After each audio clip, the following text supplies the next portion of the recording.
wamaze gushyira hanze album yawe nibyo uri kwiyumva ute nyuma yo gusohora iyi album wari umaze igihe ukoraho ntiwigeze wihuta ngo ushyire hanze album nk'uko abahanzi mwatangire rimwe bamaze kugera muri 5 ariko wowe waraza fasha igihe cyanjye 2021 nibwo ushyize hanze album uri kumva umeze ute? Bon ni ibintu byiza na experience nshyashya kuri njyewe ariko ni nziza ariko ni nk'aho na experience kuri bose cyangwa challenge ku bandi bose kuko uko numvisha album zawo nizo ngizo uko zabaga zimeze ntago zabaga zifite inuza ya album ya nkurikije nyine ko nazumvaga album zabo ya we byagufasha igihe umuntu yaneta nibaza kuki kuva hatangira umuziki bari bwuga ngo noneho nsohoye album mu by'ukuri urakoze urabona bundi kera ukuntu umuziki wakorwaga kwabaga ari nko mu bintu byihangana kumva runaka yasohoye indirimbo nawe ukagenda ugasohora indirimbo kugira ngo ufite nawe hit iri ku isoko unagasohora hit yavuga ati ngiye gusohora nanjye hit kugira ngo nanjye mbe mfite ndi ku isoko hari igihangano cyanjye kiba kiriho noneho ugasanga umuntu aricaye umunsi umwe umu artiste niwe ndi kuvuga muri rusange aravuze ati akagenda agafata za ndirimbo agiye asohora atarabipanze ko zigomba kuzaba ari album ari single imwe agenda asohora zikagera nko ku 10 na zingahe akahita avuga ngo ndazihuje ngo ejo bundi nzadonshinga album mu by'ukuri ntagaruka nko album ikorwa ugiye kureba amateka y'album akomeye yabayeho nta album ushobora gusanga yarakozwe gutyo ikorwa ite album ni ikintu album ni umushinga ni nk'igitabo nkuko ubwo ibyo ngibyo ndi kukubwira nkuko umuntu yakwandika chapitre ugiye kwandika igitabo uno munsi ufashe chapitre ya mbere icyo gitabo uyishyize hanze irasomwe irarangiye ejo bundi uragiye wanditse chapitre ya kabiri urongera ipibriye ejo bundi wanditse chapitre ya gatatu urayipibriye warangiza nyuma yo chapitre zibaye 15 ukavuga ngo noneho iki ni igitabo ndagisohoye mu by'ukuri ibyo ntago ariko bigenda nuvuga ngo nabo imikorere y'aba album muri gihe cya kera nuko yabaga imeze ukavuga ati ngo ngiye guhuza izo ndirimbo hamwe kugira ngo nzakore igitaramo kinini ubyite ka album launching mu by'ukuri ntagaruka album ikorwa album niko mbwira nyine ni nk'igitabo uragenda ukicara ukacyandika wamara kucyandika cyose ukagikorera promotion ukavuga ati igitabo cyanjye cyitwa gutya nacyanditse nkuri ngendeye kuri ibi nibi ni igitabo gifite ireme rigendeye kuri ibi nibi so kizaba publié tariki nizi abishobora bazakigure so nanjye nuko nkuko nitsa album yanjye ndayirangiza ngira iminsi yo gusohora andi masingle muri bukansore iri mood nibwo natangiye kubabwira ati iyi ngiyi ni nka bonus track iri gutegura isohoka rya album yanjye ya chemotherapy nabivuze guhera nko mu kwa 6 mu kwa 7 nsohora nsohora iyi video ya mood so abantu bagenda babimenyaho gake ku buryo twagiye kuyireleasinga ejo bundi tariki 9 z'ukwa 9 abantu bayitegereje cyane kwanza nabanje kubabwira ko ari mu mpera z'ukwa 8 ariko urabona za lockdown zigenda zibamo muri iki gihe umupangu ufite kuri kalendari yawe y'umuziki kubera ibintu biza bitunguranye ibintu bigenda bihinduka ariko ubwo nari nafashe ko bitarenze tariki 8 cyangwa tariki 9 z'ukwa 9 nta kindi kuko indirimbo zo zari zirangiye zibitse ngomba kuyishyira hanze kuko nari narabonye n'abantu bamwe mu bamfashije bambwira ati turashaka ibishoboka byose album kayikora ikajyanze tukayumva hari inkunga y'amafaranga hari inkunga y'ibitekerezo bon ibyo rero byatumye mvuga ati kugira ngo abantu ntazaba desova bamwe bagashaka gukeka ko wenda ari ubwescro ngomba gukora ibishoboka niba hari kitazagenda neza muri album ya mbere ingi chemotherapy kuko ni chemotherapy ya mbere kizakosoke muri chemotherapy ya kabiri yego watangiye kuyandika ryari yingiye natangiye kuyandika guhera n'ubundi mu kwaki maze umwaka ikoze cyangwa tuyitangiye projet yayo natangiye kuyandika mu kwa 9 kwa 2020 kuko ni wumvamo nk'indirimbo ya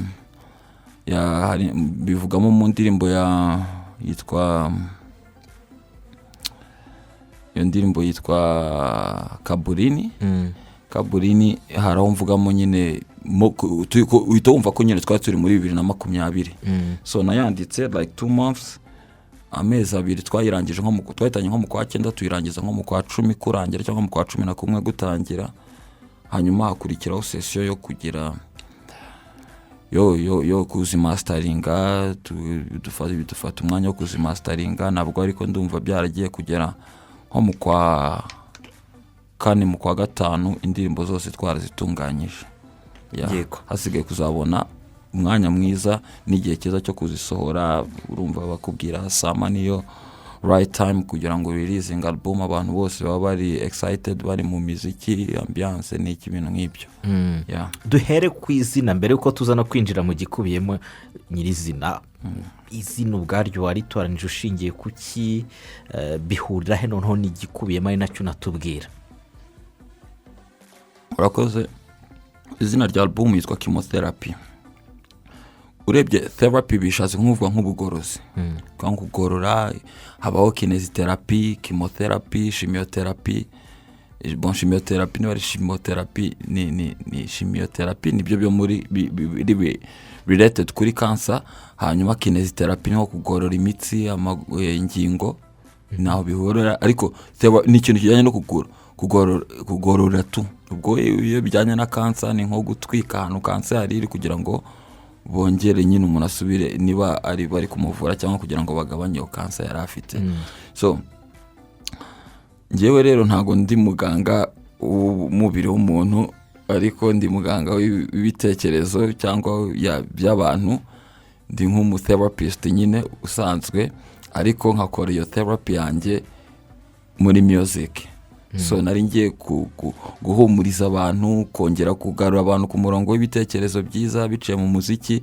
no kongera nanone kugorora umurongo wa rap music ko hari abavuga ko yatakaye byarangiye so ni nko kubabwira ati ntago ari byo ibintu birashoboka ko byakongera bigasubira ku murongo nk'abantu duhere wenda rapwe twe tuyiretse ahubwo tujye ku bantu icyo washaka kubagororaho wumva cyanagarutsemo yego n'ibyo bitekerezo byiza ariko iby'ingenzi wibanzeho ku buryo mpereye ku ndirimbo ya mbere nkagera ku ya 13 nkazumva niba ndi uwumva nshobora kuba nahinduka ni ibiki bon urabona hano dufite style z'imiziki myinshi wenda tuvuge nko muri hip hop hari trap music hari drill music hari crunk music zose zagiye zikorwa mu gihe cya kera hano mu Rwanda ariko urabona hari nka crunk urabona ni ibintu bisakuza cyane ni beat ziba zirimo ingoma nyinshi cyane ku buryo ntago ushobora gukora umuziki muri crunk utanga inyigisho abantu babyumve neza kuko biragusaba kuririmbira kuri speed yihuta cyane cyangwa se muri beat sakuza cyane hari abantu badakunda music genda gutyo hakaba za drill nazo nuko trap music ni ibintu bijya guhura style z'abasazi cyane nyine baraperi baba crazy cyane so natabanje gutekereza kuri rap iri soft itarimo beats kick zisakuza cyane ntuza ubwo biba ngombwa ko nsubira muri old school uko gihe nshobora kuririmba muri ntuza zose muri both styles naririmba muri drill naririmba muri afrobeat naririmba muri trap ariko nahisemo icyo gihe kubishyira muri old school kubera ko niho ushobora kuririmba muri beat ziri smooth ukaba watanga ubutumwa bwawe so iyo ujye kuvuga ngo icyo naririmbaga ari kugira ngo nkore ubwo bugorozi uzabisanga mu ndirimbo zimwe na zimwe nk'iyo tugiye ku ndirimbo yitwa Indera mba nkubwira some people mu by'ukuri bamedita kujya indera muri koro n'utuvumo batugize ko cera some days barenga ku mpanuro za Fande Kabera bagafatwa bagahanwa bugacya bakongera some niggas ntibatinya yuko Imana izabahana barata abana babyaye inzara ikabahitana bafata bakoze b'Imana bakabamagana n'abagabo byarabarenze bari kwahukana some niggas bafata abana bon hari aho mvuga abafata abana b'impinja cyangwa se batujuje imyaka bakabajyana mu mahoteli bakabajyana mu ngo zabo bakabasambanya kandi ibyo ngibyo ni felony ni icyaha gikomeye cyane leta yacu iragihanira cyane ibintu nk'ibyo ngibyo biganisha kuri ibyo ngibyo nibyo muri ngo uri muri wowe wese ameze nk'umusazi n'ubundi bazamujyana Indera niyo mpamvu iyo ndirimbo nayise Indera hakaza indirimbo nka ku isonga yo naririmbanye na Fireman, niyo mpamvu mvuga ariko ko Imana niyo twagombye gushyira imbere. ubwo iyo ngiyo ireba umuntu wenda ufite werekeje umutima we ku Mana. Ku isonga mu buzima bwanjye Yehova ari ku isonga, mu bibi no mu byiza ahora ari ku isonga, papa wanjye Adonai moza ku isonga. Iyo ni ku isonga. Harimo n'izindi zigiye zifite ubutumwa pay attention. Pay attention ndakuvuga ngo uzirinde ibiganiro bishyira imbere amoko, tukakubwira ngo nujya kwinjira mu uzibuke ishashi imbere ko nujya kwinjira mu matako. Ibintu biganisha kuri ibyo ngibyo, ntuzabyine ngo ukeshe kugira ngo inkumi kugoteshe, uzayibuke nyine gutaha kare. Ibintu nk'ibyo biganisha guhwitura umuntu ukamubwira ati ibi ngibi pay attention nyine, byitondere, bishobora kukugusha mu nzira itari. Iyo niyo therapy rero, ni nko guhwitura. Urumva kuko guhwitura abantu mu bitekerezo rero naho biba bitandukaniye cyane n'ubugorozi. Niyo mpamvu album yitwa Chemotherapy, bigahurira nanone na zimwe mu ndirimbo ziriho. Ndashaka hari ikintu nari nabonye uzisohora, hari abantu bahise, urabizi ko wakijijwe, wigeze no gusohora ka mixtape ka gospel gusa. Abantu bavuga ati Bulldog kuki asohoye album itari gospel nk'uko abantu bayumva 100%, abo nibo babivugaga. 100% byagenze bitaho Bulldog ntiyadupfunyikiye, kandi aravuga ko agiye gushyira ingufu mu muziki wo kuramya no guhimbaza Imana. Nabonye hari abagiye babigarukaho gutyo. Ubisobanura ute ko itabaye 100% indirimbo zo kuramya no guhimbaza Imana muri sanse yuko tubimenyereye? Nta kintu nabasobanurira, kuko agakiza kanjye n'akanjye ku Mana, ntago ari akanjye ku bantu. Nta n'uwo mba ngomba kwisobanuraho, kuko niba bashobora kubijyana muri sanse yo gucumura cyangwa gutandukira, nabo si batandukira ngo baze kumbwira ibyabo cyangwa njye kubabaza ibyabo. Ni ibyanjye n'Imana yanjye. So ibyo rero ni ibintu najya nkunda. Buriya ntabwo nkunda umuntu ushaka kwinjira mu buzima bwanjye buri religieux, kuko nirinda nanjye kwinjira mu buzima bw'umuntu buri religieux. Ariko indirimbo ziriho hano, hari indirimbo zihumuriza abantu. Icya mbere ni ushobora gukora gospel ntiyumvikane n'ubutumwa bwawe ntibugere aho bugera bitewe n'uko wayikoze. Nizo ngizo nakoze za gospel, nubwo baba bavuga ngo ko cyatangiye gukora izi ngizi narazikoze nzishyira hanze, nta wayistreaminze, nta wagize gute. Bikwereka iki? Nta nubwo abantu bo muri gospel bashaka kumenya niba mpari.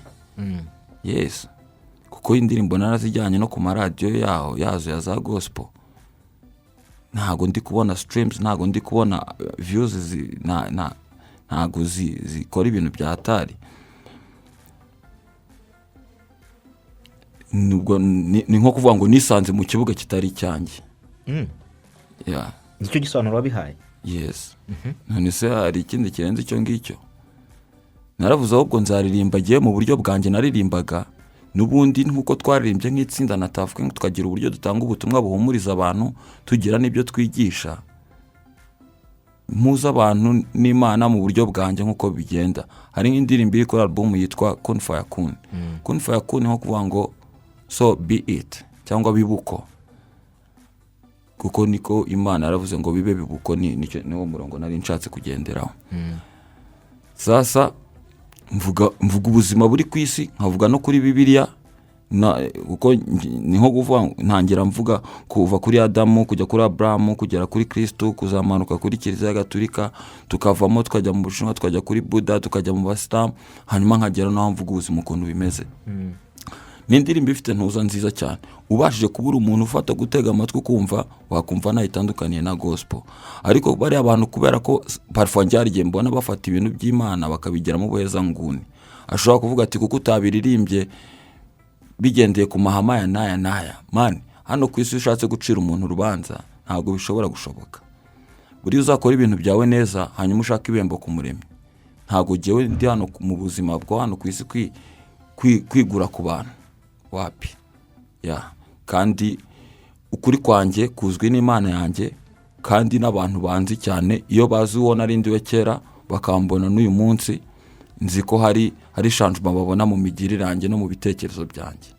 So kutabizi rero utabibona niwe ushobora gukritika ibyo bintu, ariko afite uburenganzira bwo kubikora kuko njyewe urankritika nkakwihorera, ahubwo criticize myself more, nkavuga ati ese ubundi ubungubu ibyo avugaho nibyo cyangwa ntabwo ari byo, nakwicira urubanza nkumva ari byo nkavuga I have to change this, nakumva atari byo nkavuga okay n'ubundi ze azangira ati. So wowe uhamanya n'Imana yawe n'umutima wawe ko ibyo wakoze nta cyaha kirimo nk'uko bamwe babifata?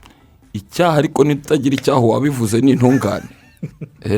Ubu tugiye tukareba muri ntuza yiwe ku gitabo kiwe cya marayika umwandikira, twasanga urupapuro arwera rumeze gutya, nta nyandiko iracaho kuri we. Ntabyo wabona. Nobody is perfect under the sun.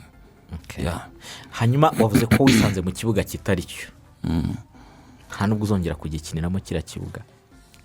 Oya, njyewe nzakomeza gucuruza uko nacuruzaga. Gusanzwe kutari uko wabikozemo. Dogg, dusigaranye iminota mikeya. Umusangirangendo wawe mwabanye mu itsinda, Jay Polly yitabye Imana, birumvikana hose barababaye, nta nubwo ari nacyo ushaka kugaruka kuko kubaza ngo wabyakira ute, ibyo ni akababaro, ahubwo n'uruhe rwibutso wasigaranye rwa Jay Polly mwakoranye igihe kingana kuriya? Urwibutso rero ni ibihe byiza twagiranye. Urumva ni umuntu twagendanye urugendo runini muri ubu buzima, surtout nk'ibihe byanjye byo kumenyekana twarabigendanye. Niba hari imyaka 13 ndi muri industry, ni ukuvuga ngo iyo myaka 13 twarayikoranye, twarayigendanye, twayihuyemo inshuro nyinshi. Niyo myaka namenyekanyemo. Iyo myaka wamenyekanyemo ni nkaho ariyo myaka nyine wari utangiye gukura. Uvuga ngo ubuzima bwanjye bw'akazi, ubuzima bwanjye bwo kwamamara, ubuzima bwanjye bwa celebrity nabubanyemo nawe. Urumva hari ibihe byiza twabucanyemo, nampeshwe hatari n'ibihe bibi nanone twabunyuranyemo, ariko kubera ko twari inshuti zibana zo hafi tukapevera nyine, niba ariko nabivuga mu kinyarwanda cyacu. Ibyo nibihe nzakomeza nyine gusherisa cyangwa gushyira hamwe memoire yanjye kugira ngo ibyo bihe twabanyemo nzabigumane mu mutwe wanjye. No gusigasira kwanza legacy yacu, niba ku buryo n'uzajya uvuga ati uriya ni Bulldog, he's a very good rapper, yaririmbye mu itsinda rya Tough Gang. Itsinda rya Tough Gang niba ari itsinda ryarimo bande, niba ari na nyuma y'igihe nyine zarimo kanaka. Who's that Jay Polly? Wenda ku muntu utaramumenya ajye kumushaka mumenye, amenye uko twabanye, ushobora kubona amafoto ukabona n'iki. Ibyo nibyo rwibutso nzasigarana rwe cyane. Yego. Gaga turi kumwe hano bazatangira kumva kwa gatatu y'icyumweru, anza tuvuga ku ndirimbo King Salomon. Ati indirimbo ni iki cyatumye yandika, n'iki gikubiyemo? Mu masegonda 40 gusa. King Salomon ni nko kuvuga umukobwa yabonye umuhungu yakunze umukobwa, umuhungu yakunze umukobwa. Ya umuhungu yakunze umukobwa buriya ntago yita ku by'idini arimo, ntago yita ku by'umuryango akomokamo, urukundo rw'ukuri. Ariko kuko muri iki gihe igihe ukunda umuntu ugasiduka bakubwiye ngo ngava kwande ngo bameze gute gutya na gutya na gutya, bikaba ikibazo. Ubwo rero njyewe King Salomon mvugamo yuko iyo umuntu akunze umukobwa koko ntiwita ku dini arimo, ntiwita ku muryango akomokamo, kuko urukundo niko nkuko rugenda nyine. Yego. Yitwa Mvukiye. Ati indirimbo z'aba bahungu sinajyaga nzitaho, ariko ndumva ari nziza, ahubwo mumbwire aho nzikura nzumve zose. For now arazikura kuri YouTube channel yanjye ya Bulldog Official, niyo iriho izo zose za album. Kwa gatanu w'iki cyumweru nibwo zizaba streamed kuri Spotify, Apple Music, Audiomack, iTunes n'izindi streaming platforms zose, kuko hari barabanze bakarenda indirimbo uko zimeze.